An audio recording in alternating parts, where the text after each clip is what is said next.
No, right? And if you are really intelligent, if you are really sane, why would you do it, right? Why I deserve your money? Why I deserve to keep your money, right? But you are trusting banks, right? So what bank is a system which is centralized, right? So we will keep hearing terms about centralized system, decentralized system. What exactly is? Can anyone tell me the difference between centralized system or decentralized system? Don't think in terms of blockchain or anything. Just words. The centralized has this word has a meaning, right? Yes. Like you said, in the bank we need to trust the middleman, whereas in blockchain we all can trust, or the system can work whether A has enough money for B, and we don't have to give trust to anyone. So in the bank system, bank is in the middle and everything is revolving around that. In blockchain, everyone is equal. Exactly. So basically here whatever. So let's say A wants to now here this is stupid. Now everyone is involved. You want to transfer money to him. What you have to do? You have to go to the bank, right? Now the good thing is we are living in an era where at least till now banks are trustworthy for people like us, right? They are not saying that no, you don't have this much money in your account. They are saying, okay, yes, you have deposited $100, you have $100. But is there a possibility that tomorrow bank can say, no, you do not have $100? Anyone? Is there a possibility?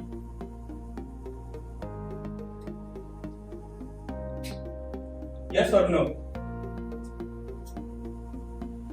Speak your mind. Again, as I've mentioned that we will not be talking about, see, the thing is blockchain, it's not just technology, right? It's about technology, it's about monetary system, it's about economics.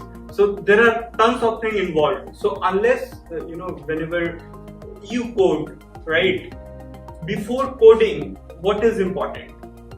The logic behind the code, right? Right. So pseudocode matters.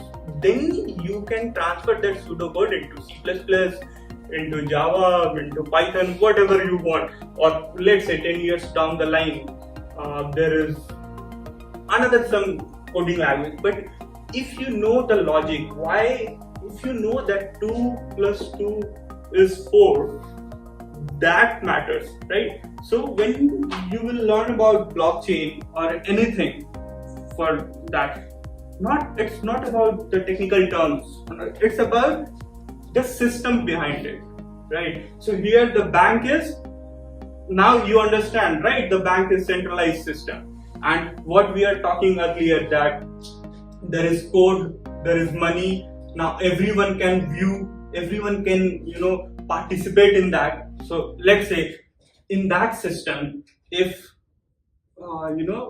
if 111 announce that I want to transfer 1 million, every one of you can shout, no, you are lying, no, you are lying, right?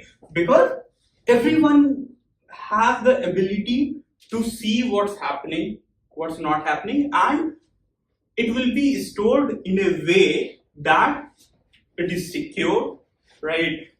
It is no one can change it. So we will discuss that what are the benefits of these decentralized system over the centralized system. But again, to understand what are the benefits, first you have to understand what is centralized and what is decentralized. So now, Tusarika, explain me again. What is centralized system and what is decentralized? Not me. Let's say you.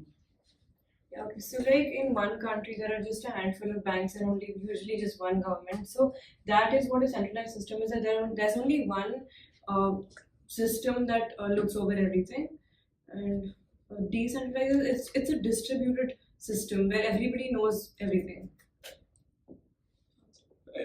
Anyone else want to add something to it? It's not just about having the knowledge, it's about having the power to make decisions or to the authority to change or manipulate the data. Yes, but so the thing is, you put a very good point. Now that power, you want that power to be in one person's hand, or you want that power to be distributed? That's the question, right?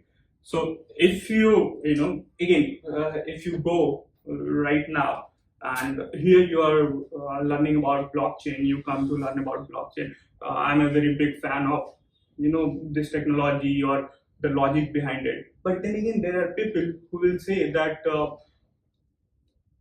in banks, people are educated. They have their degrees from Harvard, Stanford. That's why they are running this whole economy. But in decentralized system, anyone can participate. How can we trust that system, right? There will be always people will always question anything. But the thing is, what we want now. If you are the bank, you will not want distributed system, right? You will again. If you are the bank, then you will say, fine, decentralized is fine, but I don't think so. People who will be involved in this decentralized system can handle it, right? They will say again, because it's a direct attack on the centralized system, right? If you are not in the bank and you feel that this system can be implemented, so at the end, everything comes down to if it can be implemented, right? So when in 2009 there was this guy named Satoshi Nakamoto, Bitcoin. yeah, Bitcoin. So again, we don't have to remember the name. I think what we have to do is we have to learn the rationale behind it, the logic behind it. So basically, fortunately, this guy was such a genius that he knew coding, he knew the monetary system, he knew the dynamics of economics, and he formed a decentralized system in a way that the system, in decentralized system, there are certain problems. Like, what if this person sends 780,000 rupees and then again send 780,000 rupees and keep sending it? Is it possible? Like, so there are certain problems which were solved by this genius man, right? And from there, this technology got evolved. And when things evolve, then there are other technologies coming in. So nowadays you will hear, if you see, the thing is, whenever you go to your home, right, if you really want to learn what is blockchain, or if you really want to learn what is what, then you have to research about what. No one can honestly teach you what is what. You have to do it yourself. And the good thing about living in this era is everything is on internet. You can find everything. So even one thing is, you remember, anyone remember here encyclopedia, name of encyclopedia? So there was this called Britannica Encyclopedia, right? Sorry? That's an online something. So basically, even in my early days, Britannica Encyclopedia used to be there. So what used to happen is, there is this group, they has tons of content writers or journalists. They do research and they put everything into Britannica Encyclopedia. But before they put anything, there is this system where everything was validated. Now, what I feel is this blockchain thing came, but the idea of decentralized system, it was always there. It was always in our nature, right? So this Wikipedia came, right? Now you can go and you can put your thoughts, into that. And however, there are certain, centralization there as well. People will check. It's not that, yeah. But then again, I don't know how things will evolve. Today, people are in every domain. People are talking about converting everything onto blockchain, right? So we'll go through that. What are the benefits of blockchain and what are the future use case and what you guys can do in blockchain, at least in next couple of weeks.